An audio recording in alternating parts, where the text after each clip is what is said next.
The Muslim Jesus plays a crucial role in Islamic eschatology. He will come back when Allah sends him back. Now the question to ask is, why would Allah want to send Jesus back?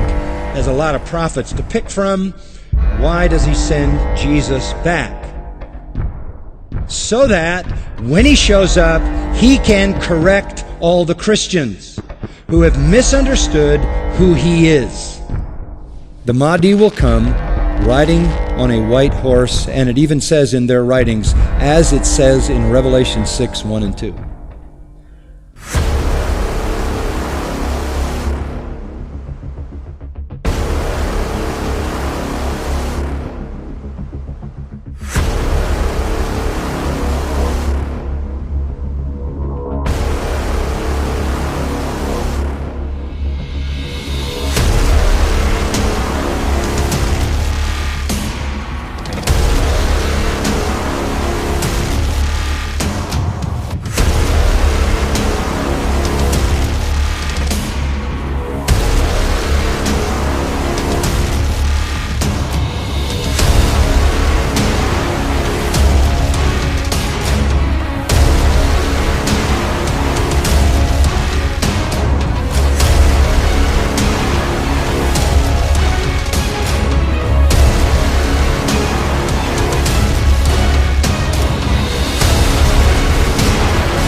The Muslims call him Dajjal.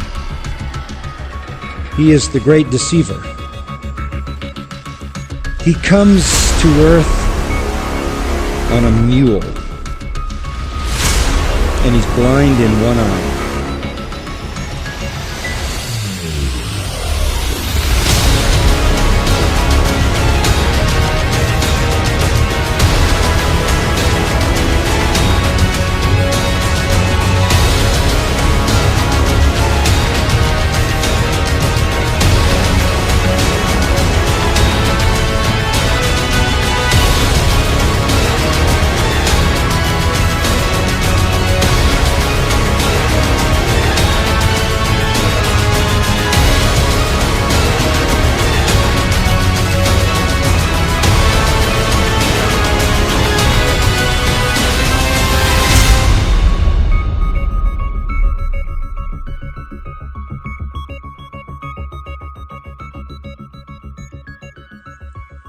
Our Jesus is their Antichrist. Our Antichrist is their Redeemer. It is a satanic counterfeit that is in complete reverse. So right at the very end, somebody's going to say, I'm Jesus. Somebody else is going to say, I'm Jesus. Who are you going to believe? That's just one form of this deception. That leads me to the third person. The Antichrist will show up.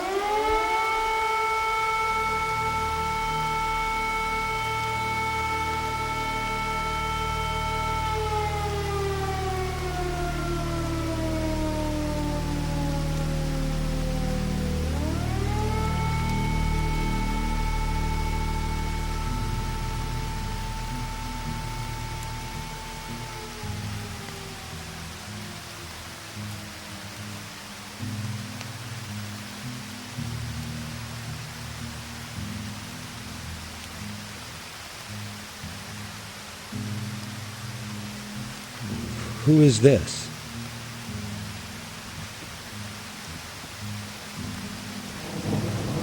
The Mahdi will be a messianic figure.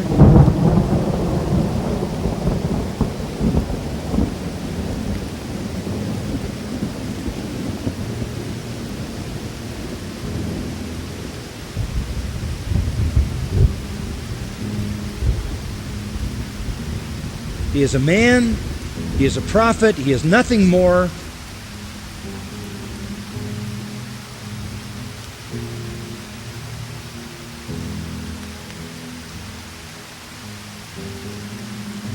He will come on a white horse with supernatural power. He will be an unparalleled, unequaled leader. This man, this prophet Jesus, plays a key role in the end times because he will return from heaven.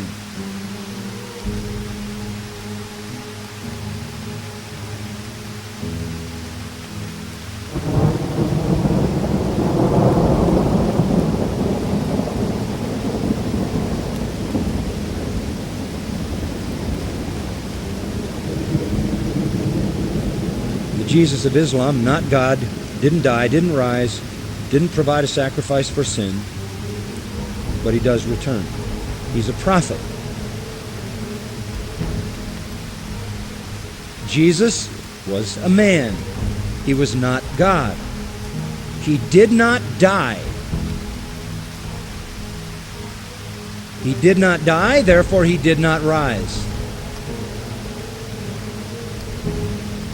He did not die, therefore he did not provide an atonement for anyone, because no one can provide an atonement for anyone else.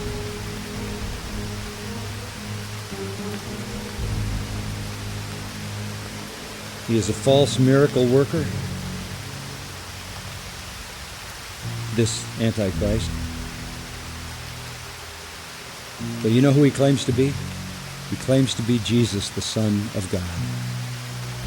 He claims to be deity. You think that the Muslim Jesus is the same Jesus? He returns, listen to this, as a radical Muslim. He's a prophet, and he comes back, and he has one purpose when he comes back.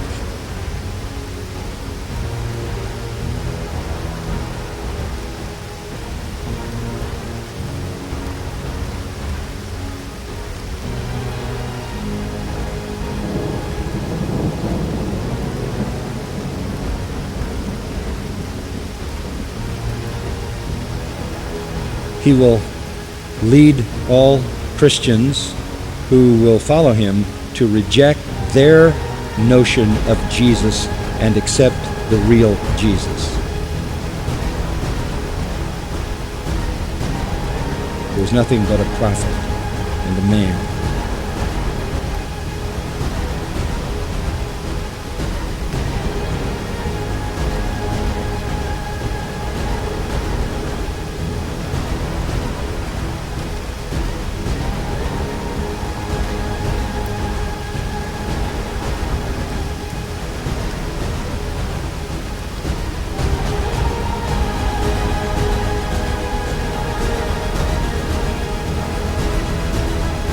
The Muslim Jesus will fight the false Jesus and kill him and establish Islam forever.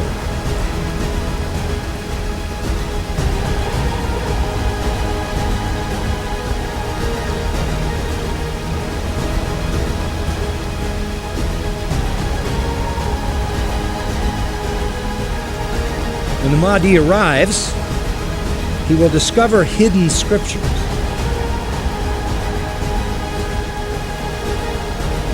Hidden scriptures, hidden gospels, and a hidden Torah.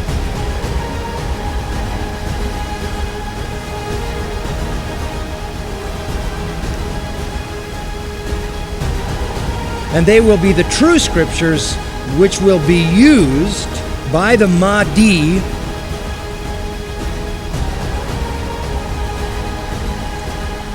to show the Jews and the Christians they were wrong, that their scriptures were the false scriptures.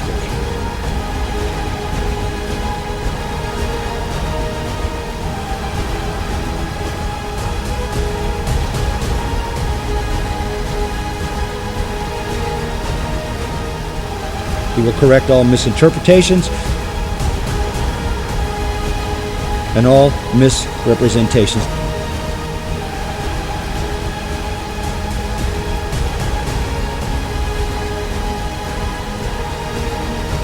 Let me quote what their literature says. He will shatter crosses,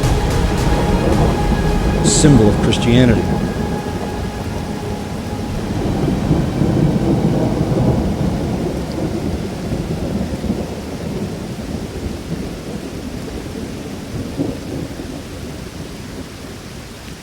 true Jesus will destroy the Antichrist and the false prophet and establish his kingdom forever.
The great event of the coming of Christ, of coming of Jesus, is so that this prophet, this man who comes back, can straighten out the misdirected, misguided, misconceiving Christians who think he was God, who died and rose again and provided atonement. He'll come back and straighten it out.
When he shows up, he can correct all the Christians who have misunderstood who he is. Christians everywhere will affirm that they were wrong, that the gospel is wrong, the New Testament is wrong. He didn't die, he didn't rise, he isn't God, he isn't the Son of God. He himself will come back and point out how wrong we've been. And then he will do one more thing. He will kill the Islamic Antichrist. He will kill the Islamic Antichrist. Jesus is the model educator. He's the protector of his students. He will teach them and he will protect them. He will tell them what they need to know, what they need to do, and what they need to beware of and run from and avoid.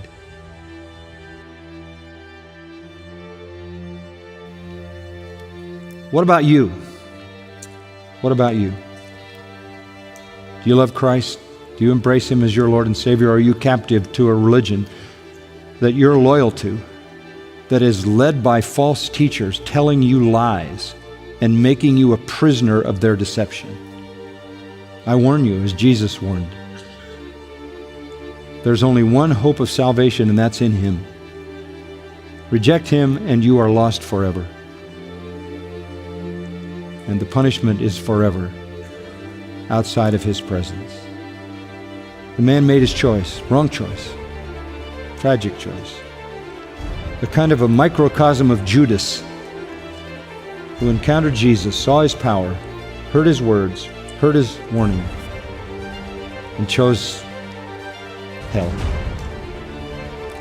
Tragic story. Sets the tone for the rest of the gospel and the rejection to come.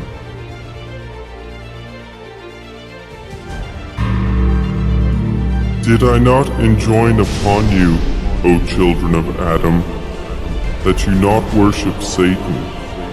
For indeed, he is to you a clear enemy.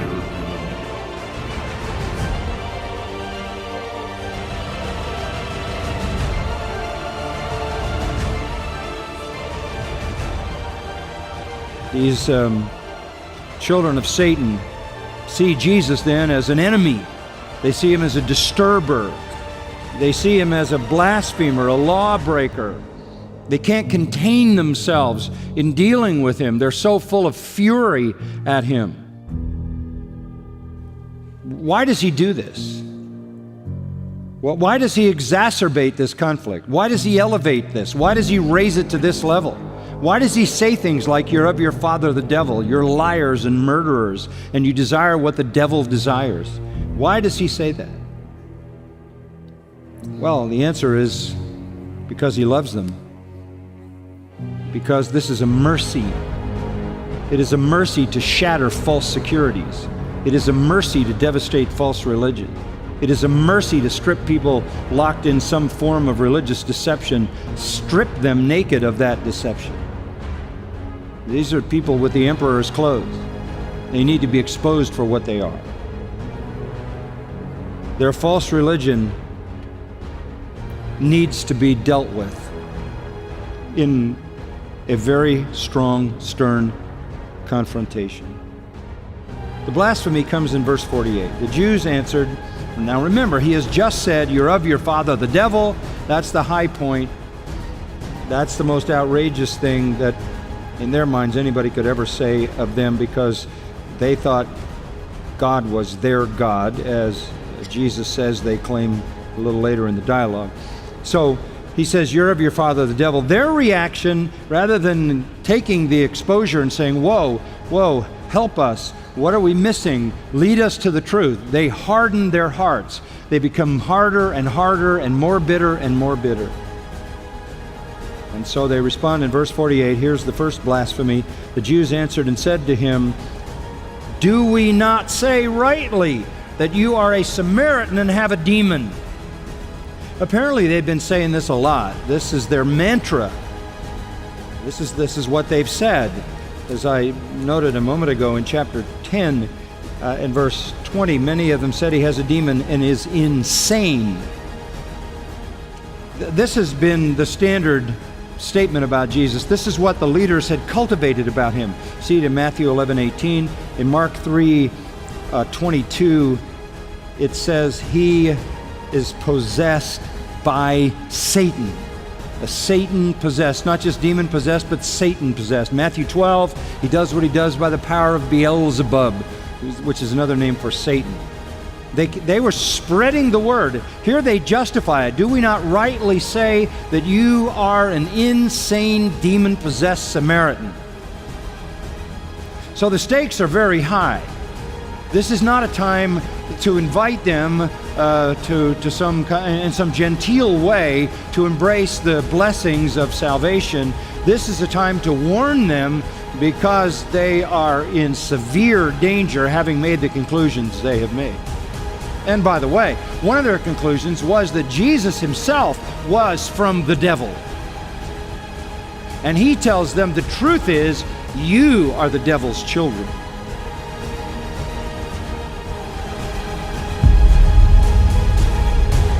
When Jesus brought clear proofs, he said, I have come to you with wisdom, and to make clear to you some of that over which you differ. So fear Allah and obey me. And I have come confirming what was before me of the Torah, and to make lawful for you some of what was forbidden to you. And I have come to you with a sign from your Lord. So fear Allah and obey me. and when we substitute a verse in place of a verse, and Allah is most knowing of what He sends down, they say, You are but an inventor of lies. But most of them do not know. O Prophet, sufficient for you is Allah, and for whoever follows you of the believers.